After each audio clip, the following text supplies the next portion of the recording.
দশম পরিচ্ছেদ। শ্রীচৈতন্য মহাপ্রভুর জগন্নাথ পুরীতে প্রত্যাবর্তন এবং বৈষ্ণব সহ মিলন। শ্রীচৈতন্য মহাপ্রভু যখন দক্ষিণ ভারতের তীর্থ পর্যটন করছিলেন, তখন সার্বভৌম ভট্টাচার্যের সঙ্গে মহারাজ প্রতাপরুদ্রের অনেক কথোপকথন হয়। মহারাজ প্রতাপরুদ্র যখন শ্রীচৈতন্য মহাপ্রভুকে দর্শন করার অভিলাষ প্রকাশ করেন, তখন সার্বভৌম ভট্টাচার্য বলেছিলেন যে মহাপ্রভু দক্ষিণ থেকে প্রত্যাবর্তন করলে তার সঙ্গে কোনো প্রকারে মহারাজের সাক্ষাৎ করিয়ে দেবেন। শ্রীচৈতন্য মহাপ্রভু দক্ষিণ ভারত থেকে জগন্নাথ পুরীতে ফিরে এসে কাশী মিশ্রের গৃহে বাস করেন। সার্বভৌম ভট্টাচার্য শ্রীচৈতন্য মহাপ্রভুর কাছে গিয়ে ক্ষেত্রবাসী বৈষ্ণবদের পরিচয় করিয়ে দিলেন। রামানন্দ রায়ের পিতা ভবানন্দ রায় শ্রীচৈতন্য মহাপ্রভুর সেবা করার জন্য তার এক পুত্র বাণীনাথ পট্টনায়ককে মহাপ্রভুর কাছে রাখেন। মহাপ্রভু কালা কৃষ্ণদাসের ভট্টথারীর সম্বন্ধজনিত কলুষের কথা পার্শ্বদের বলেন এবং তাকে বিদায় দেবার প্রস্তাব করলে নিত্যানন্দ প্রভু ও অন্যান্য ভক্তরা যুক্তি করে তাকে দিয়ে নবদ্বীপে এবং গৌড়দেশে সর্বত্র শ্রীচৈতন্য মহাপ্রভুর প্রত্যাগমনের সংবাদ পাঠালেন। নবদ্বীপ আদি স্থানে সংবাদ গেলে ভক্তরা প্রভুর দর্শনে আসবার উদ্যোগ করতে লাগলেন। সেই সময় পরমানন্দপুরী নদিয়া নগরে এসে শ্রীচৈতন্য মহাপ্রভুর নীলাচলে পৌঁছানোর সংবাদ শ্রবণ করে দ্বিজ কমলাকান্তকে সঙ্গে নিয়ে জগন্নাথ পুরীতে শ্রীচৈতন্য মহাপ্রভুর কাছে এসে পৌঁছান। নবদ্বীপবাসী পুরুষোত্তম ভট্টাচার্য বারাণসীতে চৈতন্যানন্দ নামক গুরুর কাছে সন্ন্যাস গ্রহণ করে নিজেই স্বরূপ নাম গ্রহণ করে নীলাচলে শ্রীচৈতন্য মহাপ্রভুর চরণে এসে উপস্থিত হন। শ্রী ঈশ্বরপুরীর অপ্রকটের পর তাঁর সেবক গোবিন্দ তাঁর আজ্ঞা অনুসারে শ্রীচৈতন্য মহাপ্রভুর কাছে পৌঁছান। কেশব ভারতীর সম্পর্কে ব্রহ্মানন্দ ভারতী শ্রীচৈতন্য মহাপ্রভুর মান্য। তিনি উপস্থিত হলে মহাপ্রভু কৃপা করে তাঁর চর্মাম্বর ছাড়ালেন। মহাপ্রভুর প্রভাবে ব্রহ্মানন্দ তার মাহাত্ম্য জানতে পেরে তাকে কৃষ্ণ বলে সিদ্ধান্ত করলেন। কিন্তু সার্বভৌম যখন শ্রীচৈতন্য মহাপ্রভুকে সাক্ষাৎ কৃষ্ণ বলে সম্বোধন করেন, তখন শ্রীচৈতন্য মহাপ্রভু সেই কথাকে অতিস্তুতি বলে অনাদর করেন। ইতিমধ্যে কাশীশ্বর গোস্বামীও শ্রীচৈতন্য মহাপ্রভুকে দর্শন করতে সেখানে এসে উপস্থিত হলেন। এই পরিচ্ছেদে সমুদ্রে নদ নদীর মিলনের মতো শ্রীচৈতন্য মহাপ্রভুর সঙ্গে বহু দেশের ভক্তদের মিলনের কথা বর্ণিত হয়েছে। যিনি তাঁর দর্শন রূপ অমৃত বর্ষণ করে বিচ্ছেদ রূপ অনাবৃষ্টিজনিত মলিন ভক্ত শস্যদের জীবন দান করেছিলেন, সেই গৌর রূপ মেঘকে আমি বন্দনা করি। শ্রী চৈতন্য মহাপ্রভুর জয়, শ্রী নিত্যানন্দ প্রভুর জয়, শ্রী অদ্বৈত আচার্য প্রভুর জয় এবং শ্রী চৈতন্য মহাপ্রভুর সমস্ত ভক্তবৃন্দের জয়। শ্রী চৈতন্য মহাপ্রভু যখন দক্ষিণ ভারতে তীর্থ পর্যটন করতে গিয়েছিলেন, তখন মহারাজ প্রতাপরুদ্র সার্বভৌম ভট্টাচার্যকে তার প্রাসাদে ডেকে পাঠালেন। সার্বভৌম ভট্টাচার্য যখন রাজার সঙ্গে দেখা করতে এলেন, তখন মহারাজ প্রতাপরুদ্র তাকে প্রণতি নিবেদন করে বসতে আসন দিলেন এবং তার কাছে শ্রী চৈতন্য মহাপ্রভুর কথা জিজ্ঞাসা করলেন। মহারাজ প্রতাপরুদ্র সার্বভৌম ভট্টাচার্যকে বললেন, আমি শুনলাম যে আপনার গৃহে গৌড়বঙ্গ থেকে এক মহাকৃপাময় মহাপুরুষ এসেছেন। সকলেই বলছে যে তিনি আপনাকে বহু কৃপা করেছেন, কৃপা করে আপনি আমাকে তাঁর দর্শন করান। তখন সার্বভৌম ভট্টাচার্য উত্তর দিলেন, আপনি যা শুনেছেন তা সত্য, কিন্তু আপনার সঙ্গে তাঁর সাক্ষাৎকার ঘটানো খুবই কঠিন। তিনি একজন বিরক্ত সন্ন্যাসী এবং তিনি নির্জনে থাকেন। স্বপ্নেও তিনি রাজদর্শন করেন না। তবুও কোনো প্রকারে আমি আপনার সঙ্গে তাঁর সাক্ষাৎকার করাতাম, কিন্তু সম্প্রতি তিনি দক্ষিণ ভারতে গমন করেছেন। রাজা জিজ্ঞাসা করলেন, তিনি নীলাচল ছেড়ে কেন চলে গেলেন?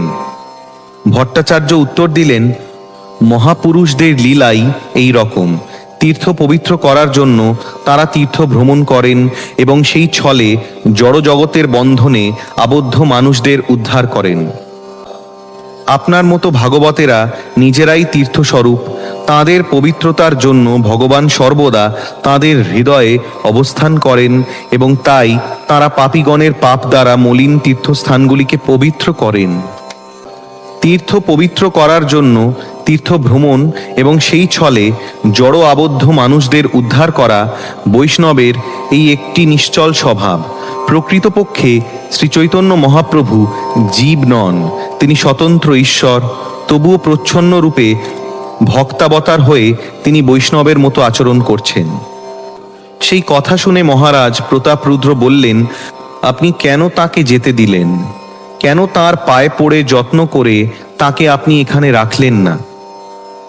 সার্বভৌম ভট্টাচার্য উত্তর দিলেন, শ্রীচৈতন্য মহাপ্রভু স্বয়ং পরমেশ্বর ভগবান এবং তিনি সম্পূর্ণ রূপে স্বতন্ত্র। তিনি সাক্ষাৎ শ্রীকৃষ্ণ, তিনি কারো অধীন নন।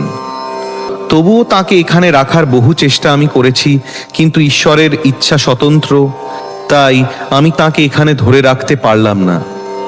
মহারাজ প্রতাপরুদ্র বললেন, ভট্টাচার্য, আপনি বিজ্ঞ শিরোমণি, তাই আপনি যখন শ্রীচৈতন্য মহাপ্রভুকে কৃষ্ণ বলছেন তখন আমি তা সত্য বলে মেনে নিচ্ছি। আবার যদি তিনি এখানে আসেন তাহলে একবার তাকে দর্শন করে আমি আমার নয়ন সার্থক করব। সার্বভৌম ভট্টাচার্য বললেন, তিনি কিছুদিনের মধ্যেই আসবেন। তার থাকার জন্য আমি একটি নির্জন স্থান চাই। জগন্নাথ দেবের মন্দিরের কাছে অথচ নির্জন, এরকম একটি স্থান আপনি আমাকে নির্ণয় করে দিন। মহারাজ উত্তর দিলেন, কাশী মিশ্রের ভবন জগন্নাথ দেবের মন্দিরের কাছেই, অথচ স্থানটি পরম নির্জন।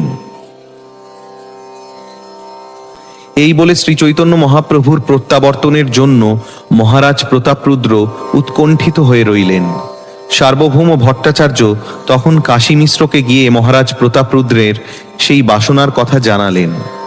সেই কথা শুনে কাশী মিশ্র বললেন, আমি অত্যন্ত ভাগ্যবান যে প্রভুপাদ শ্রীচৈতন্য মহাপ্রভু আমার গৃহে অবস্থান করবেন। এইভাবে জগন্নাথপুরীর সমস্ত অধিবাসীরা শ্রীচৈতন্য মহাপ্রভুর সঙ্গে পুনরায় মিলিত হওয়ার জন্য উৎকণ্ঠিত হয়ে রইলেন।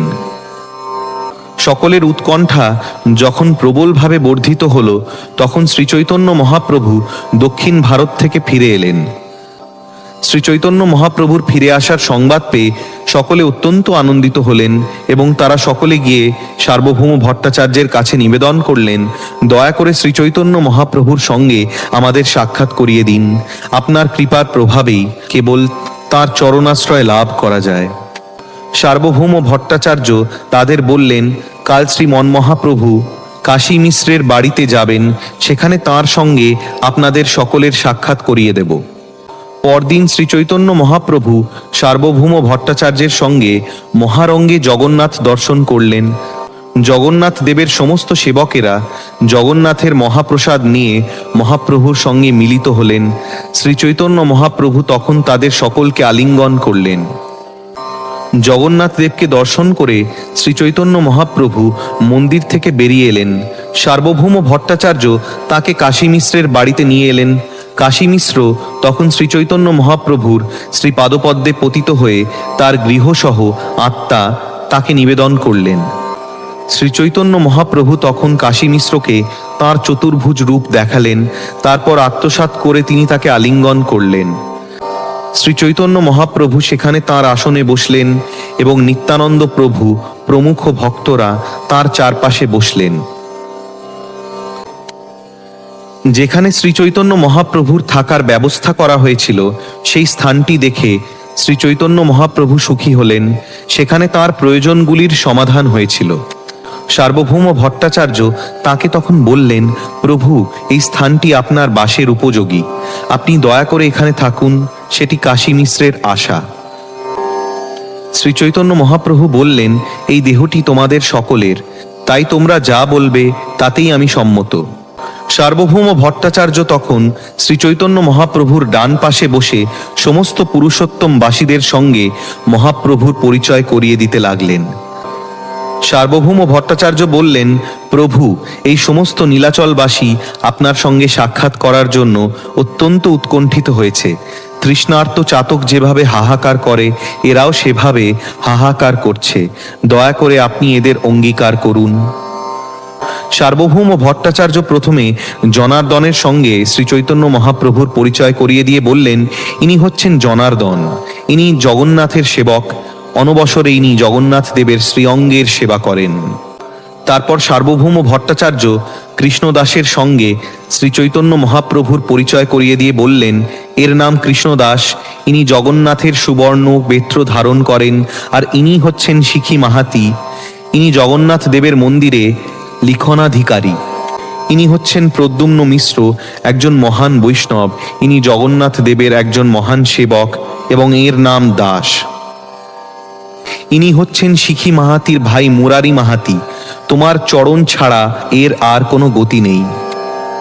ইনি চন্দনেশ্বর, ইনি সিংহেশ্বর, ইনি মুরারি ব্রাহ্মণ এবং ইনি বিষ্ণুদাস, এরা সকলেই নিরন্তর তোমার শ্রীপাদপদ্মের ধ্যান করেন। ইনি মহামতির প্রহর রাজ মহাপাত্র, আর ইনি তার সঙ্গী পরমানন্দ মহাপাত্র। এই সমস্ত বৈষ্ণব জগন্নাথপুরীর অলঙ্কার, এরা সকলেই একান্তভাবে আপনার শ্রীপাদপদ্মের ধ্যান করবেন। এইভাবে পরিচয় করিয়ে দেওয়ার পর তারা সকলে শ্রীচৈতন্য মহাপ্রভুকে দণ্ডবৎ প্রণতি নিবেদন করলেন। তাদের প্রতি অত্যন্ত প্রসন্ন হয়ে শ্রীচৈতন্য মহাপ্রভু তাদের সকলকে আলিঙ্গন করলেন। সেই সময় 4 পুত্র সঙ্গে নিয়ে ভবানন্দ রায় সেখানে এসে উপস্থিত হলেন এবং শ্রীচৈতন্য মহাপ্রভুর শ্রীপাদপদ্মে পতিত হলেন। সার্বভৌম ভট্টাচার্য বললেন, ইনি ভবানন্দ রায়, এঁরই জ্যেষ্ঠ পুত্র রামানন্দ রায়। তখন শ্রীচৈতন্য মহাপ্রভু ভবানন্দ রায়কে আলিঙ্গন করলেন এবং অনেক প্রশংসা করে তিনি তাকে রামানন্দ রায়ের কথা বললেন। শ্রীচৈতন্য মহাপ্রভু ভবানন্দ রায়ের প্রতি স্তুতি করে বললেন, রামানন্দের মতো রত্ন যার পুত্র, তার মহিমা এ জগতে বর্ণনা করা যায় না। আপনি সাক্ষাৎ মহারাজ পাণ্ডু এবং আপনার পত্নী হচ্ছেন কুন্তী দেবী, আপনার 5টি মহামতি পুত্র হচ্ছে পঞ্চ পাণ্ডব। শ্রীচৈতন্য মহাপ্রভুর এই স্তুতিবাক্য শুনে ভবানন্দ বললেন, আমি শূদ্র এবং বিষয়ী অধম, এত অধঃপতিত হওয়া সত্ত্বেও আপনি আমাকে স্পর্শ করছেন। আপনার এই করুণাই প্রমাণ করে যে আপনি স্বয়ং ভগবান।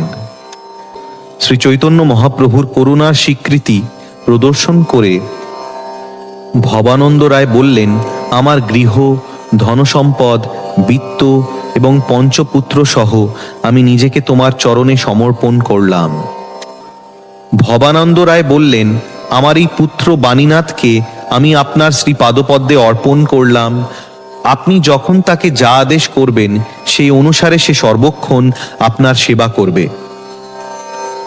হে প্রভু, আমাকে আপনার আত্মীয় বলে মনে করুন। আপনি নিঃসংকোচে যখন যা ইচ্ছা হবে সেই আদেশ দেবেন। শ্রীচৈতন্য মহাপ্রভু তখন ভবানন্দ রায়কে বললেন, তোমার সঙ্গে আমার সংকোচ কি? তুমি আমার পর নও, জন্মে জন্মে সবংশে তুমি আমার দাস। 5-7 দিনের ভিতর রামানন্দ রায় এখানে আসবে এবং সে এলে তার সঙ্গ লাভে আমার আনন্দ পূর্ণতা প্রাপ্ত হবে। এই বলে শ্রীচৈতন্য মহাপ্রভু ভবানন্দ রায়কে আলিঙ্গন করলেন এবং তার পুত্রদের মস্তকে তাঁর শ্রীপাদপদ্ম স্পর্শ করালেন। তারপর শ্রীচৈতন্য মহাপ্রভু ভবানন্দ রায়কে তার গৃহে পাঠালেন এবং বাণীনাথ পট্টনায়ককে তাঁর কাছে রাখলেন। সার্বভৌম ভট্টাচার্য তখন সকলকে বিদায় দিলেন। শ্রীচৈতন্য মহাপ্রভু কালা কৃষ্ণদাসকে ডাকলেন। শ্রীচৈতন্য মহাপ্রভু বললেন, ভট্টাচার্য, এই লোকটির চরিত্র কেমন শোনো। সে আমার সঙ্গে দক্ষিণ ভারতে গিয়েছিল, কিন্তু সে যখন আমাকে ছেড়ে ভট্টথারীদের কাছে চলে যায় তখন আমি একে ভট্টথারীদের কাছ থেকে উদ্ধার করে নিয়ে আসি। এখন আমি একে বিদায় দিতে চাই। তার যেখানে ইচ্ছা সেখানে যাক, এর প্রতি আমার আর কোনো দায়িত্ব নেই। সেই কথা শুনে কালা কৃষ্ণদাস ক্রন্দন করতে শুরু করলেন, কিন্তু শ্রীচৈতন্য মহাপ্রভু তার সেই ক্রন্দনকে সম্পূর্ণভাবে উপেক্ষা করে মধ্যাহ্ন করতে গেলেন। তখন নিত্যানন্দ প্রভু, জগদানন্দ পণ্ডিত, মুকুন্দ এবং দামোদর পণ্ডিত এই 4 জনে মিলে যুক্তি করে একটি পরিকল্পনা করলেন। এই 4 জন ভগবত ভক্ত বিবেচনা করলেন, সচিমাতাকে শ্রীচৈতন্য মহাপ্রভুর জগন্নাথপুরীতে প্রত্যাগমনের কথা জানাবার জন্য আমরা কাউকে গৌড়বঙ্গে পাঠাতে চাই।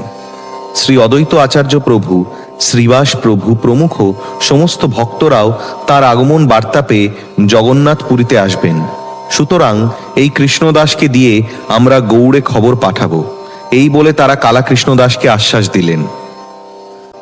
তার পরের দিন সমস্ত ভক্তরা শ্রী চৈতন্য মহাপ্রভুকে অনুরোধ করলেন, তুমি যদি আদেশ দাও তাহলে আমরা কাউকে বঙ্গদেশে পাঠাই। তোমার দক্ষিণে যাওয়ার সংবাদ পেয়ে শচীমাতা এবং অদ্বৈতাদি ভক্তগণ অত্যন্ত দুঃখিত হয়ে রয়েছেন। একজন কেউ গিয়ে তোমার ফিরে আসার শুভ সংবাদ দান করুক। তখন শ্রী চৈতন্য মহাপ্রভু বললেন, তোমাদের যা ইচ্ছা তাই করো। তখন তারা সেই কালা কৃষ্ণদাসকে বঙ্গদেশে পাঠালেন এবং সমস্ত বৈষ্ণবকে দেওয়ার জন্য তার সঙ্গে মহাপ্রসাদ দিলেন। তখন কালাকৃষ্ণদাস গৌড়দেশে নবদ্বীপে শচীমাতার কাছে এলেন।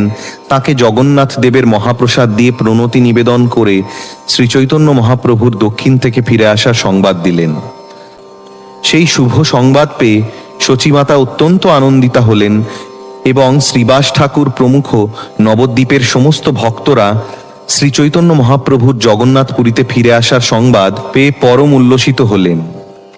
তারপর কালাকৃষ্ণদাস শান্তিপুরে শ্রী অদ্বৈত আচার্যের গৃহে গিয়ে তাকে জগন্নাথ দেবের মহাপ্রসাদ দিয়ে প্রণতি নিবেদন করে শ্রীচৈতন্য মহাপ্রভুর সমস্ত সংবাদ সবিস্তারে বর্ণনা করলেন। তা শুনে অদ্বৈত আচার্য প্রভুর মহা আনন্দ হল এবং প্রেমাবেশে হুঙ্কার করে তিনি বহুক্ষণ নৃত্য গীত করলেন। সেই শুভ সংবাদ পেয়ে হরিদাস ঠাকুরের পরম আনন্দ হল। বাসুদেব দত্ত, মুরারি গুপ্ত, শিবানন্দ সেন, আচার্য রত্ন, বক্রেশ্বর পণ্ডিত, আচার্য নিধি, গদাধর পণ্ডিত, শ্রীরাম পণ্ডিত এবং শ্রী দামোদর পণ্ডিত, শ্রীমন পণ্ডিত, বিজয়, শ্রীধর, রাঘব পণ্ডিত, অদ্বৈত আচার্যের পুত্র আদি শ্রী চৈতন্য মহাপ্রভুর যত ভক্ত ছিলেন সকলেই সেই সংবাদ পেয়ে পরম উল্লাসে শ্রী অদ্বৈত আচার্যের গৃহে এলেন। তারা সকলে শ্রী অদ্বৈত আচার্য প্রভুর শ্রী পাদপদ্ম বন্দনা করলেন এবং অদ্বৈত আচার্য প্রভু তখন তাদের সকলকে আলিঙ্গন করলেন। তখন অদ্বৈত আচার্য প্রভু 2-3 দিন ধরে মহোৎসব করলেন। তারপর তিনি সকলকে নিয়ে নীলাচলে যাওয়ার যুক্তি করলেন। সমস্ত ভক্তরা নবদ্বীপে একত্রিত হলেন এবং শচীমাতার অনুমতি নিয়ে জগন্নাথ পুরীতে চললেন। শ্রী চৈতন্য মহাপ্রভুর জগন্নাথ পুরীতে ফিরে আসার সংবাদ পেয়ে কুলীন গ্রামবাসী সত্যরাজ রামানন্দ প্রমুখ সমস্ত ভক্তগণ শ্রী অদ্বৈত আচার্যের সঙ্গে মিলিত হলেন। মুকুন্দ, নরহরি এবং রঘুনন্দন প্রমুখ সমস্ত ভক্তরা নীলাচলে যাওয়ার জন্য শ্রীখণ্ড থেকে শ্রী অদ্বৈত আচার্য প্রভুর কাছে এলেন। সেই সময় পরমানন্দ পুরীও দক্ষিণ ভারত থেকে গঙ্গার তীরে তীরে ভ্রমণ করে নদিয়া নগরীতে এসে উপস্থিত হলেন। পরমানন্দ পুরী নবদ্বীপে শচীমাতার গৃহে এসে সুখে বিশ্রাম করলেন। শচীমাতা তাকে অনেক সম্মান করে ভিক্ষা দিলেন। শচীমাতার গৃহে অবস্থান করার সময় পরমানন্দ পুরী শ্রী চৈতন্য মহাপ্রভুর জগন্নাথ পুরীতে প্রত্যাগমনের সংবাদ পেলেন এবং তিনি তৎক্ষণাৎ নীলাচলে যেতে মনস্থ করলেন। দ্বিজ কমলাকান্ত নামক শ্রী চৈতন্য মহাপ্রভুর এক ভক্ত ছিলেন। পরমানন্দ পুরী তাকে নিয়ে নীলাচলে যাত্রা করলেন। তিনি শীঘ্রই শ্রী চৈতন্য মহাপ্রভুর সঙ্গে এসে মিলিত হলেন এবং তাকে পেয়ে শ্রী চৈতন্য মহাপ্রভুর অত্যন্ত আনন্দ হল। প্রেমাবেশে শ্রী চৈতন্য মহাপ্রভু পরমানন্দ পুরীর পাদপদ্ম বন্দনা করলেন এবং পরমানন্দ পুরী তাকে গভীর প্রেমে আলিঙ্গন করলেন।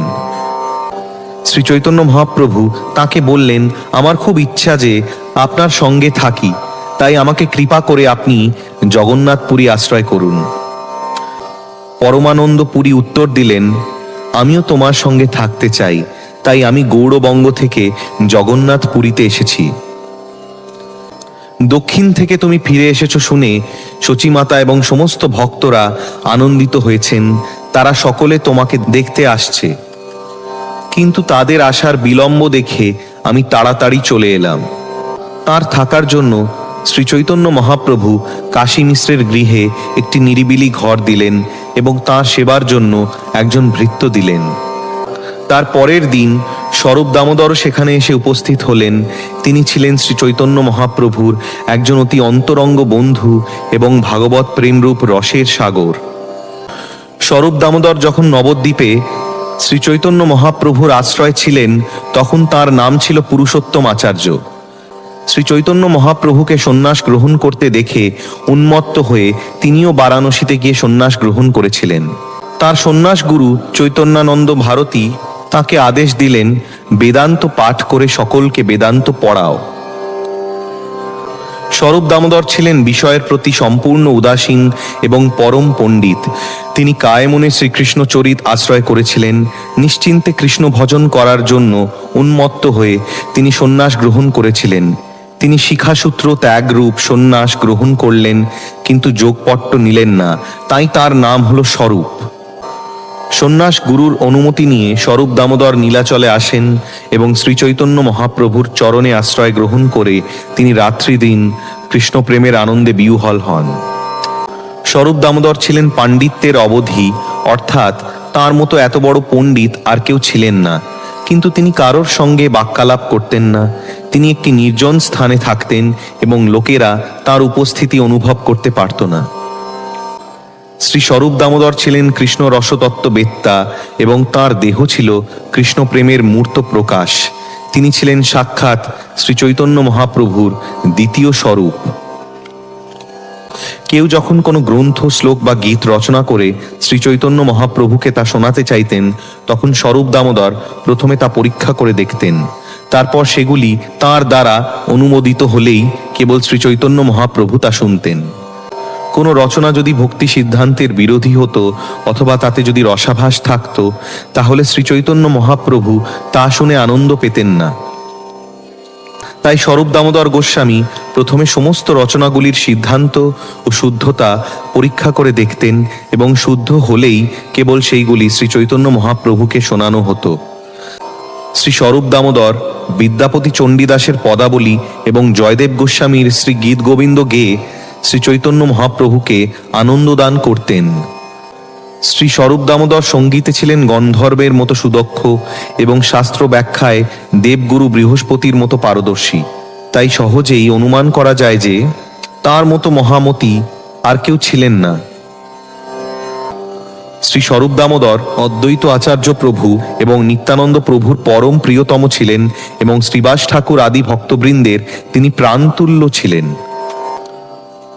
সেই স্বরূপ দামোদর জগন্নাথপুরীতে এসে শ্রী চৈতন্য মহাপ্রভুর চরণের দণ্ডবৎ পতিত হয়ে মহাপ্রভুর বন্দনা করে বললেন, হে দয়ার সমুদ্র শ্রী চৈতন্য মহাপ্রভু, যা সমস্ত জড় অনুতাপ হেলায় দূর করে, যার প্রভাবে পরমানন্দ প্রকাশিত হয়, যার উদয়ে সমস্ত শাস্ত্র বিবাদ শেষ হয়, যা রসবর্ষণ দ্বারা উন্মত্ততা বিধান করে, যা ভগবদ্ ভক্তি উদ্দীপ্ত করে, মাধুর্য মর্যাদার দ্বারা আপনার সেই পরম মঙ্গলময় দয়া আমার প্রতি উদিত হোক। শ্রী চৈতন্য মহাপ্রভু স্বরূপ দামোদরকে উঠিয়ে তাকে আলিঙ্গন করলেন এবং তারা দুজনেই তখন প্রেমাবেশে অচেতন হলেন। কিছুক্ষণ পরে যখন তারা স্থির হলেন, তখন শ্রী চৈতন্য মহাপ্রভু তাকে বলতে লাগলেন, আজ আমি স্বপ্নে দেখলাম তুমি আসবে, খুব ভালো হলো। অন্ধ যেন তার দুটি চোখ ফিরে পেল। স্বরূপ দামোদর বললেন, প্রভু দয়া করে তুমি আমার অপরাধ ক্ষমা করো। তোমাকে ছেড়ে অন্যত্র গিয়েছিলাম এবং তার ফলে আমি মস্ত বড় ভুল করেছিলাম। তোমার শ্রী পাদপদ্মে আমার লেশমাত্র প্রেম নেই। তা যদি থাকতো তাহলে তোমাকে ছেড়ে আমি অন্য দেশে গেলাম কি করে? তাই আমি সবচাইতে বড় পাপী। আমি তোমাকে ছেড়ে চলে গেলেও তুমি আমাকে ছাড়োনি। তোমার কৃপারূপ রজ্জু আমার গলায় বেঁধে আমাকে তোমার শ্রী পাদপদ্মে নিয়ে এসেছ। স্বরূপ দামোদর তখন নিত্যানন্দ প্রভুর শ্রী পাদপদ্ম বন্দনা করলেন এবং গভীর প্রেমে নিত্যানন্দ প্রভু তাকে আলিঙ্গন করলেন। নিত্যানন্দ প্রভুর বন্দনা করার পর স্বরূপ দামোদর জগদানন্দ, মুকুন্দ, শঙ্কর, সার্বভৌম প্রমুখ সকলের সঙ্গে মিলিত হলেন। স্বরূপ দামোদর পরমানন্দ পুরীর পাদপদ্ম বন্দনা করলেন এবং পুরী গোসাই তখন তাকে গভীর প্রেমে আলিঙ্গন করলেন।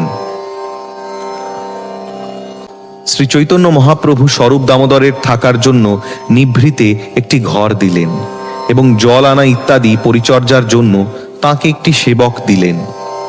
তার পরের দিন শ্রী চৈতন্য মহাপ্রভু সার্বভৌম ভট্টাচার্য প্রমুখ ভক্তদের সঙ্গে কৃষ্ণ কথা আলোচনা করেছিলেন। সেই সময় গোবিন্দ এসে উপস্থিত হলেন এবং দণ্ডবৎ করে অত্যন্ত বিনীতভাবে বলতে লাগলেন, আমি শ্রীপাদ ঈশ্বরপুরীর ভৃত্য, আমার নাম গোবিন্দ। পুরী গোসাইর আজ্ঞায় আমি আপনার কাছে এসেছি। সর্বোচ্চ সিদ্ধি লাভ করে এই জড়জগৎ থেকে বিদায় নেওয়ার সময় তিনি আমাকে আদেশ দিয়েছিলেন, কৃষ্ণ চৈতন্যের কাছে থেকে তুমি তাঁর সেবা করো। সমস্ত তীর্থ পর্যটন করে কাশীশ্বরও আসবে, তবে আমার গুরুদেবের আজ্ঞা পেয়ে আমি সোজা আপনার শ্রীপাদপদ্মে ছুটে এসেছি। শ্রী চৈতন্য মহাপ্রভু তখন বললেন, আমার গুরুদেব শ্রীপাদ ঈশ্বরপুরী আমার প্রতি সর্বদা বাৎসল্য স্নেহপরায়ণ, তাই তিনি কৃপা করে তোমাকে আমার কাছে পাঠিয়েছেন।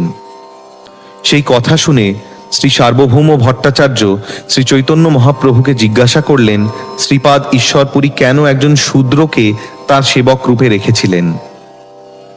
শ্রী চৈতন্য মহাপ্রভু বললেন, পরমেশ্বর ভগবান এবং তাঁর গুরুদেব শ্রীপাদ ঈশ্বরপুরী উভয়ই স্বতন্ত্র, তাই পরমেশ্বর ভগবানের কৃপা এবং শ্রীপাদ ঈশ্বরপুরীর কৃপা বৈদিক বিধিনিষেধের অধীন নয়। ভগবানের কৃপা জাতিকুল ইত্যাদি বিচার করে না। দৃষ্টান্ত স্বরূপ বলা যায়, বিদুর ছিলেন শূদ্র, কিন্তু তবুও শ্রীকৃষ্ণ তার ঘরে ভোজন করেছিলেন। শ্রীকৃষ্ণের কৃপা কেবল স্নেহের অপেক্ষা করে। স্নেহের বশবর্তী হয়ে তিনি স্বতন্ত্রভাবে আচরণ করেন। যার নাম শ্রবণ করলে পরম আনন্দ লাভ হয়, সেই পরমেশ্বর ভগবানের প্রতি স্নেহ আচরণ তার প্রতি মর্যাদা বা শ্রদ্ধা থেকে কোটিগুণ বেশি সুখ প্রদান করে।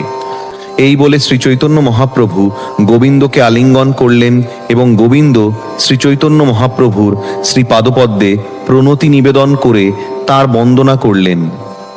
শ্রী চৈতন্য মহাপ্রভু তখন সার্বভৌম ভট্টাচার্যকে বললেন, ভট্টাচার্য, আপনি বিচার করে বলুন, আমার গুরুর সেবক তো সর্বদাই আমার মান্য, তাকে নিয়ে আমি কি করে আমার সেবা করাই? সেটি আবার আমার গুরুদেবের আদেশ, সুতরাং আমি এখন কি করি? সার্বভৌম ভট্টাচার্য বললেন, গুরুদেবের আদেশ সবচাইতে বলবান, তাই গুরুদেবের আদেশ কখনোই লঙ্ঘন করা যায় না, এটি শাস্ত্র প্রমাণ। তার পিতা কর্তৃক আদিষ্ট হয়ে পরশুরাম তার মাতা রেণুকাকে হত্যা করেছিলেন, যেন তিনি ছিলেন তার শত্রু। রামচন্দ্রের কনিষ্ঠ ভ্রাতা লক্ষ্মণ তাঁর জ্যেষ্ঠ ভ্রাতার আদেশ পালনে তৎক্ষণাৎ তৎপর হয়েছিলেন। গুরুদেবের আদেশ কোনো রকম বিচার বিবেচনা না করেই পালনীয়। পিতার মতো মহাত্মার আজ্ঞা আমাদের কোনো রকম বিচার না করেই পালন করা কর্তব্য, কেননা তার ফলে আমাদের উভয়েরই মঙ্গল হবে, বিশেষ করে আমার তো মঙ্গল হবেই। সার্বভৌম ভট্টাচার্যের এই যুক্তি শ্রবণ করে শ্রী চৈতন্য মহাপ্রভু গোবিন্দকে ভৃত্যরূপে স্বীকার করলেন এবং তাঁর শ্রী অঙ্গ সেবায় অধিকার দিলেন। শ্রী চৈতন্য মহাপ্রভুর প্রিয় ভৃত্য বলে সকলেই গোবিন্দকে সম্মান করতেন এবং গোবিন্দ সমস্ত বৈষ্ণবদের যার যা প্রয়োজন সেই অনুসারে সেবা করতেন। ছোট হরিদাস ও বড় হরিদাস, যাঁরা উভয়ই ছিলেন সুদক্ষ কীর্তনিয়া, তারা এবং রামাই ও নন্দাই গোবিন্দের কাছে থাকতেন। তারা সকলে গোবিন্দের সঙ্গে থেকে শ্রী চৈতন্য মহাপ্রভুর সেবা করতেন। গোবিন্দের সৌভাগ্যসীমা ভাষায় বর্ণনা করা যায় না। তার পরের দিন মুকুন্দ দত্ত শ্রী চৈতন্য মহাপ্রভুকে বললেন যে ব্রহ্মানন্দ ভারতী তাকে দর্শন করতে এসেছেন। মুকুন্দ দত্ত তখন মহাপ্রভুকে জিজ্ঞাসা করলেন, আমি কি তাকে এখানে নিয়ে আসব? শ্রী চৈতন্য মহাপ্রভু বললেন, ব্রহ্মানন্দ ভারতী আমার গুরুর মতো, অতএব আমি তার কাছে যাব। এই বলে শ্রী চৈতন্য মহাপ্রভু তার ভক্তদের নিয়ে ব্রহ্মানন্দ ভারতীর কাছে এলেন। ব্রহ্মানন্দ ভারতী মৃগচর্ম পরেছিলেন, তা দেখে শ্রী চৈতন্য মহাপ্রভু অন্তরে ব্যথিত হলেন। ব্রহ্মানন্দ ভারতীকে এইভাবে মৃগচর্ম পরিহিত অবস্থায় দেখে শ্রী চৈতন্য মহাপ্রভু অভিনয় করলেন যেন তিনি দেখেও দেখেননি। তখন তিনি মুকুন্দকে জিজ্ঞাসা করলেন, আমার গুরুদেব ভারতী গোসাই কোথায়?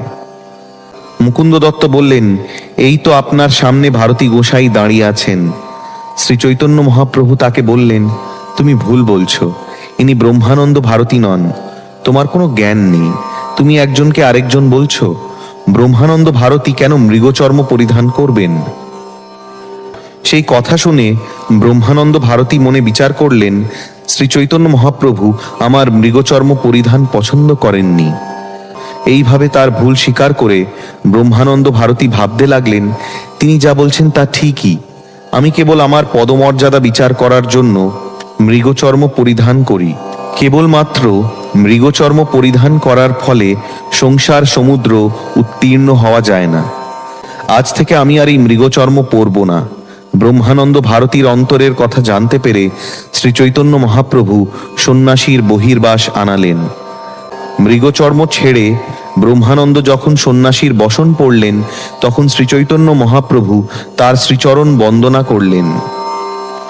ব্রহ্মানন্দ ভারতী তখন বললেন, তুমি নিজে আচরণ করে জনসাধারণকে শিক্ষাদান করো, কিন্তু ভবিষ্যতে আর কখনো তুমি আমাকে প্রণাম করো না, কেননা তোমার প্রণাম গ্রহণ করতে আমার চিত্তে ভয় হয়। সম্প্রতি আমি এই পুরুষোত্তমে সচল এবং অচল দুটি ব্রহ্ম দেখছি। জগন্নাথ দেব অচল আর তুমি সচল ব্রহ্ম। তোমার গায়ের রং গৌরবর্ণ আর জগন্নাথ দেবের গায়ের রং কৃষ্ণবর্ণ। তোমরা দুজনেই এসেছ সমস্ত জগৎ উদ্ধার করার জন্য। শ্রী চৈতন্য মহাপ্রভু উত্তর দিলেন, প্রকৃতপক্ষে আপনার আগমনের ফলে এই পুরুষোত্তম ক্ষেত্রে দুই ব্রহ্মের প্রকাশ হলো।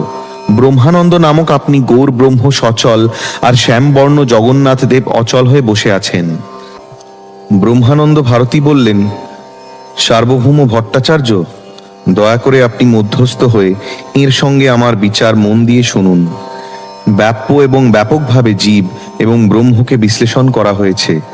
ব্রহ্ম ব্যাপক অর্থাৎ সর্বব্যাপক, আর জীব অনু অর্থাৎ ব্রহ্মের দ্বারা ব্যাপ্য। সমস্ত শাস্ত্রে এই বিশ্লেষণই করা হয়েছে। যিনি আমার চর্ম ঘুচিয়ে আমাকে শোধন করলেন, তিনি যে ব্যাপক এবং আমি যে ব্যাপ্য তা একটু বিচার করে দেখুন। তাঁর আদিলীলায় তিনি স্বর্ণের মতো উজ্জ্বল বর্ণের সুন্দর দেহ ধারণ করে গৃহস্থ রূপে লীলাবিলাস করেন। তাঁর সর্বাঙ্গ সুন্দর এবং তাঁর চন্দন চর্চিত শ্রীঅঙ্গ তপ্ত কাঞ্চনের মতো দ্যুতি সম্পন্ন। তার পরবর্তী লীলায় তিনি সন্ন্যাস আশ্রম গ্রহণ করেন। তখন তিনি সমগুণ সম্পন্ন ও শান্ত। তিনি শান্তি এবং ভক্তির পরম আশ্রয়, কেননা তিনি নির্বিশেষবাদী অভক্তদের নিবৃত্ত করেন। এই শ্লোকে যে সমস্ত নাম আছে, শ্রী চৈতন্য মহাপ্রভুই সেগুলির আস্পদ, অর্থাৎ সেগুলি তাঁর মধ্যেই স্থান পেয়েছে। চন্দন মাখা প্রসাদ ডোর তাঁর দুই বাহুতে বলয় স্বরূপ শোভা পাচ্ছে। সার্বভৌম ভট্টাচার্য তখন বললেন, ব্রহ্মানন্দ ভারতী, আমি দেখছি যে আপনারই জয় হলো। শ্রী চৈতন্য মহাপ্রভু তখন বললেন, তোমার এই বিচার আমি মেনে নিলাম। শ্রী চৈতন্য মহাপ্রভু নিজেকে শিষ্যরূপে প্রতিষ্ঠা করে এবং ব্রহ্মানন্দ ভারতীকে গুরুরূপে প্রতিষ্ঠা করে বললেন, গুরুর সঙ্গে তর্কে শিষ্যের পরাজয় হওয়াটাই স্বাভাবিক। শ্রী চৈতন্য মহাপ্রভুর এই উক্তির প্রতিবাদ করে ব্রহ্মানন্দ ভারতী তৎক্ষণাৎ বললেন, তা সত্য নয়। তার আরেকটি কারণ আছে, তা হলো তুমি তোমার ভক্তের কাছে পরাজয় স্বীকার করো, এটি তোমার স্বভাব। আমি তোমার আরেকটি প্রভাবের কথা বলছি, শোনো। জন্ম থেকে আমি নিরাকারের ধ্যান করে আসছি, কিন্তু তোমাকে দেখেই আমি শ্রীকৃষ্ণকে পূর্ণরূপে উপলব্ধি করলাম। ব্রহ্মানন্দ ভারতী বললেন, তোমাকে দেখার পর থেকেই আমার মুখে কৃষ্ণনাম স্ফুরিত হচ্ছে। আমার মনে হচ্ছে আমি শ্রীকৃষ্ণের উপস্থিতি অনুভব করছি এবং আমার চোখের সামনে শ্রীকৃষ্ণকে দর্শন করছি। তোমাকে সেই কৃষ্ণরূপেই আমি দর্শন করছি এবং তোমার সেবা করার জন্য আমার হৃদয় সতৃষ্ণ হয়ে উঠছে। বিল্বমঙ্গল ঠাকুর নির্বিশেষ ব্রহ্ম উপলব্ধি ত্যাগ করে সবিশেষ ভগবানের সেবার পথ অবলম্বন করেছিলেন।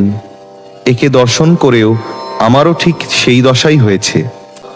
ব্রহ্মানন্দ ভারতী বিল্বমঙ্গল ঠাকুর রচিত একটি শ্লোকের উল্লেখ করে বললেন, অদ্বৈত মার্গের পথিকদের দ্বারা উপাস্য আর আত্মানন্দ সিংহাসন থেকে দীক্ষাপ্রাপ্ত হয়েও আমি কোনো গোপবধূ, লম্পট, শট কর্তৃক বলপূর্বক দাসীরূপে পরিণত হয়েছি। শ্রী চৈতন্য মহাপ্রভু তার উত্তরে বললেন, শ্রীকৃষ্ণের প্রতি আপনার গভীর প্রেম, তাই যেখানেই দৃষ্টিপাত করেন সেখানেই আপনি শ্রীকৃষ্ণকে দর্শন করেন। সার্বভৌম ভট্টাচার্য বললেন, আপনাদের দুজনের কথাই ঠিক। শ্রীকৃষ্ণ তাঁর কৃপার প্রভাবে দর্শন দান করেন। প্রেম ছাড়া কখনো তাঁর দর্শন পাওয়া যায় না। তাই শ্রী চৈতন্য মহাপ্রভুর কৃপার প্রভাবে ব্রহ্মানন্দ ভারতী ভগবানের সাক্ষাৎ দর্শন লাভ করেছেন। শ্রী চৈতন্য মহাপ্রভু বললেন, সার্বভৌম ভট্টাচার্য, আপনি কি বলছেন? শ্রী বিষ্ণু আমাকে রক্ষা করুন, এই ধরনের অতিস্তুতি নিন্দারই নামান্তর। এই বলে শ্রী চৈতন্য মহাপ্রভু ব্রহ্মানন্দ ভারতীকে তার বাসস্থানে নিয়ে এলেন। সেই থেকে ব্রহ্মানন্দ ভারতী শ্রী চৈতন্য মহাপ্রভুর কাছেই রইলেন।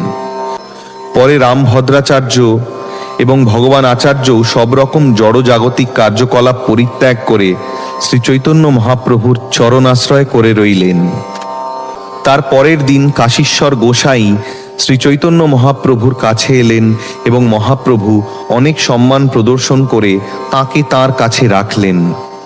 কাশীশ্বর গোসাই শ্রী চৈতন্য মহাপ্রভুকে জগন্নাথ দেবের দর্শন করাতে নিয়ে যেতেন এবং সামনের লোকদের ভিড় সরিয়ে তিনি শ্রী চৈতন্য মহাপ্রভুর যাবার পথ করে দিতেন। সমস্ত নদ নদী যেভাবে এসে সমুদ্রে মিলিত হয়, সেইভাবে শ্রী চৈতন্য মহাপ্রভুর সমস্ত ভক্তরা যে যেখানে ছিলেন সেখান থেকে এসে শ্রী চৈতন্য মহাপ্রভুর সঙ্গে মিলিত হয়েছিলেন। সকলে এসে যেহেতু শ্রী চৈতন্য মহাপ্রভুর চরণে আশ্রয় গ্রহণ করেছিলেন, তাই তাদের প্রতি কৃপা করে শ্রী চৈতন্য মহাপ্রভু তাদের সকলকে তাঁর কাছে রেখেছিলেন। এইভাবে আমি সমস্ত ভক্তদের শ্রী চৈতন্য মহাপ্রভুর সঙ্গে মিলনের বর্ণনা করলাম।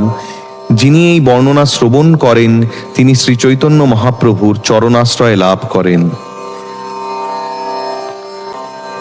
শ্রীল রূপ গোস্বামী ও শ্রীল রঘুনাথ দাস গোস্বামীর শ্রী পাদপদ্মে আমার প্রণতি নিবেদন করে এবং তাঁদের কৃপা প্রার্থনা করে তাঁদের পদাঙ্ক অনুসরণ পূর্বক আমি কৃষ্ণদাস শ্রী চৈতন্য চরিতামৃত বর্ণনা করছি।